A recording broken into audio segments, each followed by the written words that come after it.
No sé si recuerdo exactamente la primera vez que tuve miedo, pero sí recuerdo una vez que fue lo bastante como para sentirlo. Tenía 6 o 7 años. Llovía. Suave pero constante. Mi salón de clases daba a un costado de la escuela, a unos muros altos de color rosa y revestidos de salpicré. Era un colegio de doble jornada. Escuela número 16, distrito escolar número 12, Ernesto Babio. Solo hice un año en esa escuela, o dos. Sobre la calle Bahía Blanca, en Floresta, en mi amada ciudad de Buenos Aires.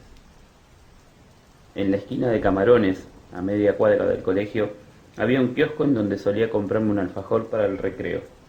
Ese día no tenía uno, o sí tenía, no lo recuerdo. Solo recuerdo el miedo y la lluvia suave que empapaba los vidrios. La señorita Lucy nos estaba enseñando a leer. Yo prestaba mucha atención. Quería aprender lo antes posible. Mejorar, en realidad. Ya sabía un poco leer gracias a mi hermano mayor que me había enseñado. Quería dedicarme a escribir cuentos, novelas, historias. Quedó grabado a fuego en mi memoria.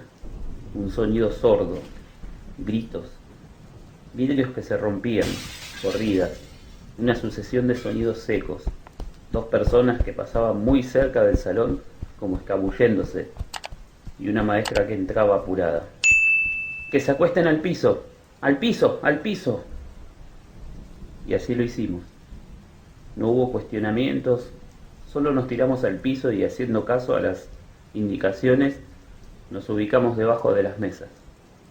Afuera se seguían escuchando los gritos, las corridas y los sonidos secos que se sucedían uno a uno. La policía se enfrentaba a dos delincuentes. Al parecer uno estaba en el patio delantero del colegio. Disparaba y le disparaban. No sabía si era cierto, pero 2 o 3 compañeros lloraban. La maestra estaba nerviosa. Se escuchaban corridas y pasos. Miedo indescriptible, fuerte, paralizante. Esa tarde, cuando salí, vi de lejos por primera vez en mi vida un cadáver. Estaba tapado y los policías no dejaban que se acercara a nadie. Mi abuela me llevaba a mi casa. Vamos, vamos, me dijo. Yo no podía dejar de mirarlo. Tenía zapatillas negras y de debajo de la sábana que lo escondía de las miradas de los que pasaban, emergía su mano que todavía se aferraba a un arma grande. Recuerdo que pensé, ¿le molestará la sábana mojada sobre la cara? El miedo motoriza las sombras de nuestras pesadillas. El miedo es algo complejo en la vida. El miedo cumple funciones que en muchas ocasiones resultan de vida o muerte.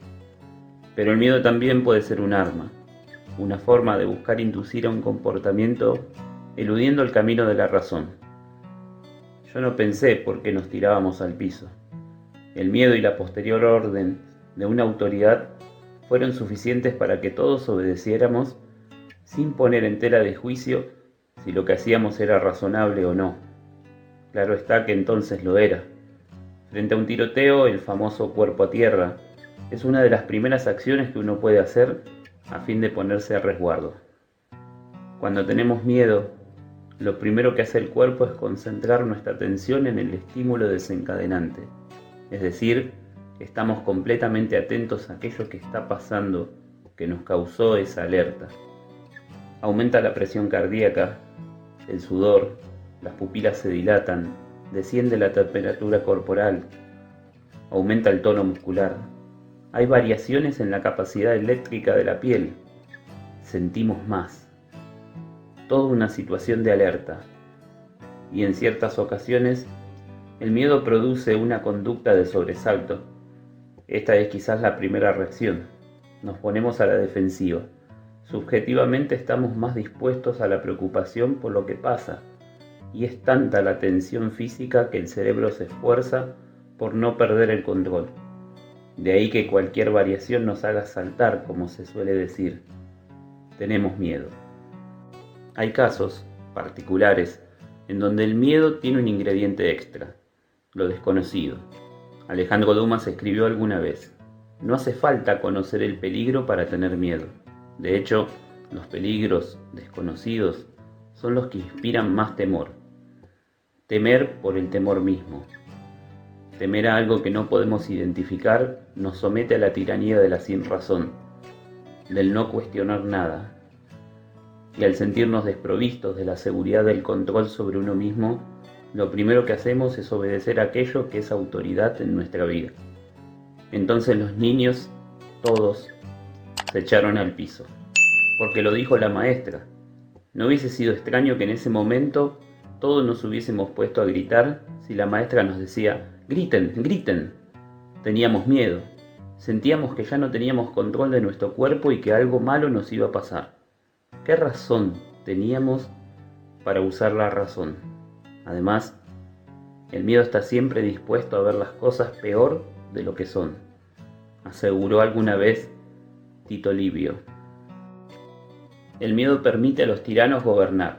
Nemeitz, escritor alemán, publicó en 1718 un libro en donde daba instrucciones para moverse en París. Allí decía: no aconsejo a nadie que ande por la ciudad en medio de la negra noche, porque aunque la ronda o la guardia de a caballo patrulle por todo París para impedir los desórdenes, hay muchas cosas que no ve. El miedo se construye a través de un relato que nos encajona a la obediencia de aquel que sabe cómo evitar el peligro, o que al menos dice saber cómo hacerlo, pero antes nos hizo sentir miedo. El miedo construye la realidad que el tirano, el opresor, quiere que veamos. Por eso el bombardeo de emociones que nos aleja del uso de la razón y nos aprisiona detrás de los barrotes de lo que sentimos, de los sentimientos. Un miedo denso, espeso y profundo. Un miedo a que lo que conocíamos y que nos daba seguridad va a dejar de ser y tendremos que vivir en un lugar nuevo, desconocido, distinto, en donde aquello que ha disparado las alarmas todavía va a estar presente y que solo puede ser evitado a través de la obediencia irrestricta. Tranquilo, yo te cuido, vos hacé caso. En la Alemania nazi, detrás del oscuro y espeluznante, siempre estaba un judío de mirada recia, barba negra y larga, piel amarillenta y postura encorvada. En contraste a estos carteles, aparecían otros en donde los trabajadores, iluminados por el nacionalsocialismo, se mostraban fuertes y vigorosos. Gracias a este tipo de relato político, de paso ilustrado y propagandeado, es que el nazismo se mantuvo en el poder. Si quieres evitar al monstruo judío, hazte nazi. De más está decir que los crímenes del partido eran ocultados o disfrazados a fin de que el pueblo solo pudiese ver la realidad que los miembros del partido querían que viesen. Solo hay una forma de vencer el miedo, y que es muy bien explicada por Marie Curie. Nada en la vida debe ser temido, solamente comprendido. Ahora es el momento de comprender más para temer menos.